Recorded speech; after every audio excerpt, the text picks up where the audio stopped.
This is my personal library. I'm about to give y'all some book suggestions. The middle part is my author, and y'all don't need to see that.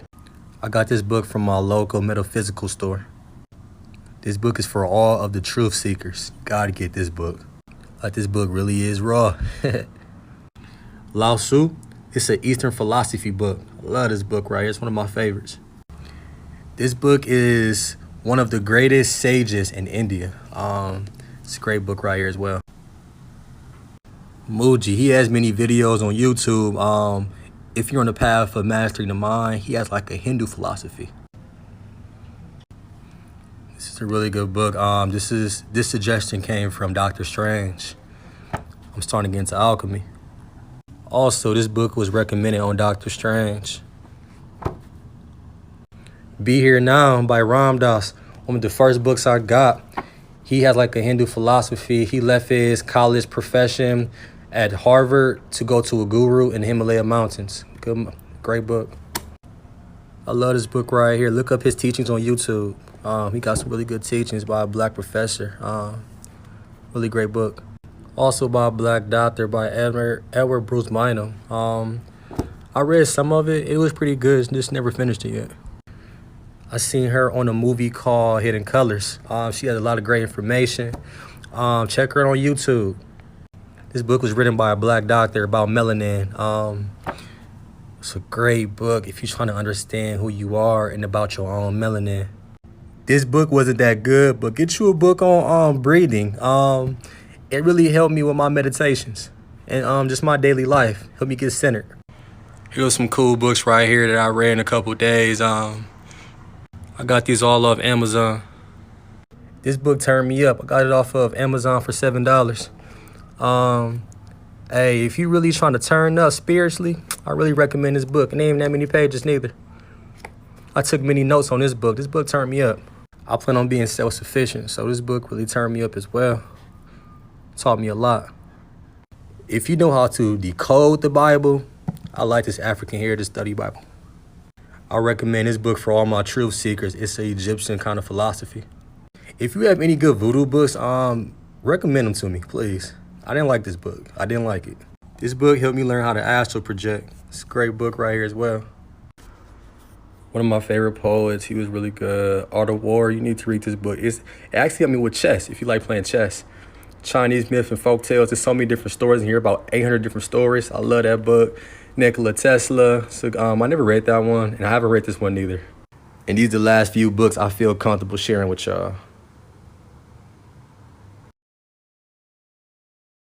The thoughts you're able to think and the feelings you're able to feel are determined by your state of mind or your vibrational frequency. It's very much like tuning an old-fashioned radio to a particular station.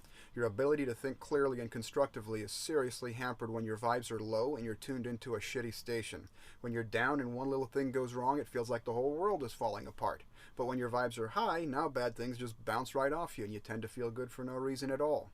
The way to maintain high vibes throughout the day is with mindfulness and by framing every single thing that happens to you constructively and positively. Yes, even the really shitty things need to be reframed because you can't get any stronger without resistance or hardship. Nothing has meaning on its own. You're the one deciding what's good and what's bad. It's a feedback loop, and you can start it by reframing some neutral or negative thing that's already happened to you as good, which will help you keep your vibes high. And with your vibes high, now you can see the positive in other things, and you can perpetuate this ongoing feedback loop. Share if you're into it. Follow for more. Hi guys. All right, I'm sharing with you today my favorite meditation technique, the best one that I really started with. So if you find it hard to meditate, or if you have ADHD like me, this one really helped me get in the zone. We're gonna go over a couple of them one at a time, but this is one of my favorite ones, okay? So you get into a comfortable position, you know how to do all of that. You sit down or you lay down. I like to lay down because I don't like to sit up like that. Anyway, the first thing you're gonna do is close your eyes and focus. And then you're going to look through your eyes, okay? With your eyes closed, you're gonna look into the darkness. You're gonna stay there for a couple of seconds. This is why it's really good if you have ADD, because you're gonna cycle through these three movements. So first it's eyes, then you're gonna focus at your ears, Okay, you're going to try to pick up every sound in the room. You stay there for a second. Then you focus at the heart. Now, this is a hypnosis technique that I looked for the source before I filmed this. I cannot figure out who came up with this, but thanks, lady. So this is what I do. Now, I cycle through my eyes, my ears, my heart, and I do it like 2 seconds, 2 seconds, 2 seconds, 5 seconds, 5 seconds, 5 seconds, 10 seconds, 10 seconds, 10 seconds. I keep going back. Eventually, I'm in what I'm calling the 0 point zone. That's the zone where you can actually capture information. Now, one of my biggest meditation tips for people with ADHD is learn many techniques and cycle through them in one meditation, and it'll keep you from getting bored. It'll keep you activated, and it'll still get you there. You just have to get to a point where you know them really well. But try this one tonight. If you know this one, give people tips in the comment. I want to know what you think about that. So remember, you focus and you look through your eyes. Then you focus on your ears and you listen through your ears. And it's like you feel like you take your awareness like in the middle of your head and it's there. And then you focus at your heart. Okay? If you're wearing headphones and you have binaural beats, it's going to push it up so many notches because you really take the time to listen. And then you follow the beat with your ears. And then this is how you raise your frequency. You follow the beat with your heart. You try to match the beat. We're going to get into that more, but let's start here. All right. Good luck. Look, I'm finna put y'all on a way I get through my bad days. Look, I'm having a bad, hold on. Let me get my quotation mark. Bad day today, which is really not even a bad day. I just feel slow and weird and disgusting. But let me tell you how I get through it, right? So I know that my bad day is because of my thoughts, right? My thoughts are telling me you're not this and that. And it's just one of those days. I literally tell myself it's not real all day. I'm like, it's not real. That's not true. I'm valuable. That's not true. I'm in the right steps. I'm right where I need to be. I tell myself that all day, every day. And I tell myself also that all the abundance that I want is all that I have. And I start thinking about things I'm grateful for. I start thinking about where I want to be, what I'm going to do, how far I came. You got to do this. Have those little concepts you tell yourself when you have a bad day. It helps a lot. Understand that judging yourself carries way more weight than if the entire world were to judge you. So be very crucial and very intentional to not judge yourself and to not feed in of the world judging you. The entire world can judge you and try to paint this picture into you. But if you stay firm into who you are and into your own beliefs, those judgments can't touch you. They cannot affect you or can't harm you.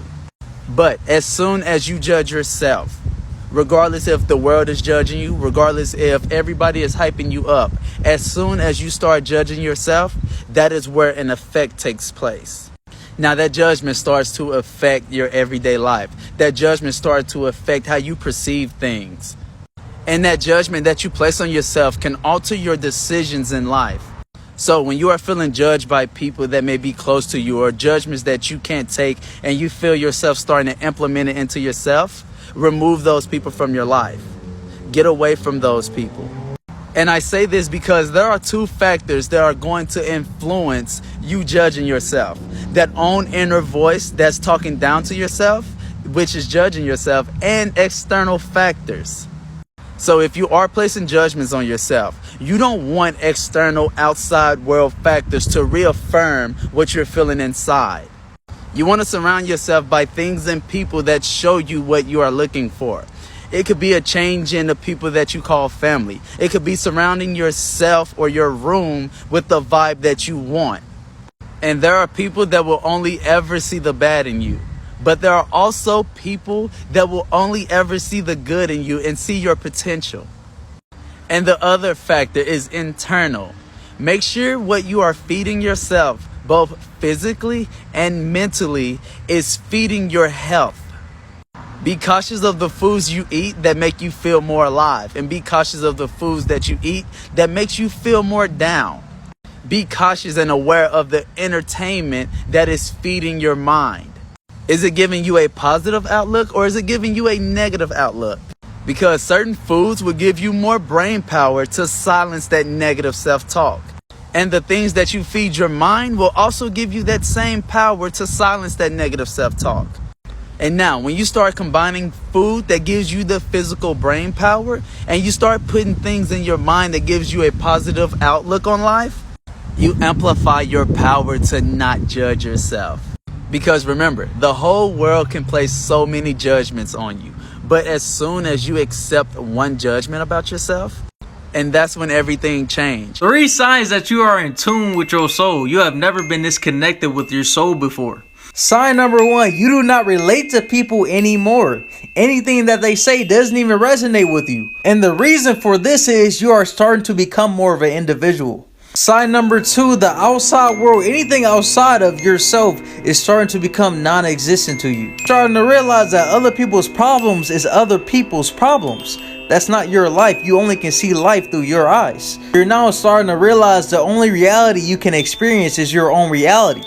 Knowing that there are other realities that do exist, the only reality you can truly experience is your own reality. Sign number 3, talking to yourself. Talking to yourself is not crazy. I'm talking to myself right now.